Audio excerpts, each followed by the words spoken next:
కాకులు కాదు గద్దలను ఎత్తుకుపోయాను. అయితే నిన్న రేవంత్ రెడ్డి ఒక కాకులు కాదు గద్దలను ఎత్తుకపోయినావు ఏంటిదట? అయితే రేవంత్ రెడ్డి నేను ఒక వాక్య చేసింది. ఏంటిది? కేసీఆర్ ఇంటి మీద వాలిన కాకిని కాంగ్రెస్ పార్టీ మీద గాని కాంగ్రెస్ పార్టీ భవన్ మీద గాని వాళ్తే సంపుడే అని చెప్పేసి అని అన్నాడు.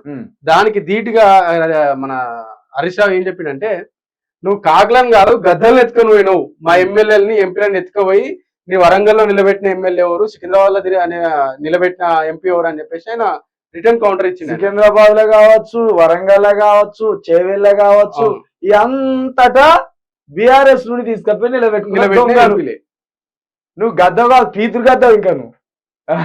కాబట్టి రేవంత్ రెడ్డి నీకు ఎప్పటికీ మంచి పేరు రాదా, అందుకని నీ దగ్గర లీడర్ పోలికలు లేవు. ఇట్లాంటి చిల్లర అన్ని ఆకతాయి విధవుల దగ్గర ఉండే పోలికలు ఉన్నాయి నీ దగ్గర. ఒక్క మంచి మాట మాట్లాడతలేవు, ఓ మంచి పని చేస్తలేవు. ఆడ విద్యార్థుల హాస్టల్ మూసేసిందంటే ఒక దొంగ సరుకులు తయారు చేస్తావు. సీదా పోస్ట్ మళ్ళీ సీదా పోస్ట్ నీ అకౌంట్ నుండే చేస్తావు. ఇది ఎంత జరిపోయే కథ, ఇది ఎంత నవ్వుకునే కథ. అంటే తెలంగాణలో ఉన్న ప్రజలందరూ గంతలు కట్టుకున్నారా కళ్ళకు? ఈ మానవన్నీ